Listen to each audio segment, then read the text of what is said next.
السلام علیکم ورحمۃ اللہ تعالی وبرکاتہ۔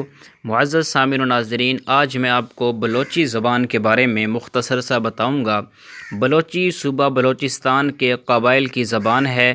پاکستان صوبہ بلوچستان کے علاوہ یہ ایران اور خلیج فارس کی ریاستوں میں بھی بولی جاتی ہے۔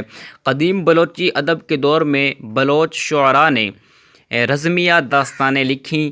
قدیم بلوچی ادب لوک گیتوں اور نظموں پر مشتمل تھا، اور ان نظموں کا موضوع قبائلی لڑائیاں یا عشق و محبت کی داستانیں تھیں۔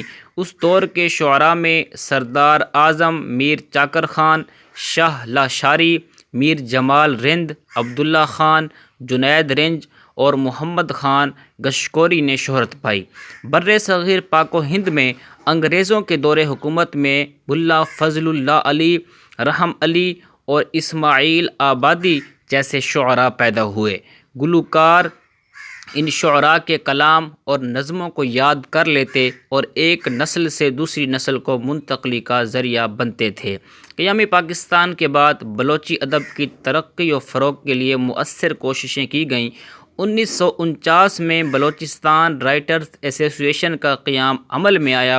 1959 میں بلوچ اکیڈمی قائم ہوئی، جس کے تحت اب تک متعدد بلوچی کلاسیکی کتب وہ شائع ہو چکی ہیں، یعنی متعدد جو کلاسیں ہیں ان کی کتب شائع ہو چکی ہیں۔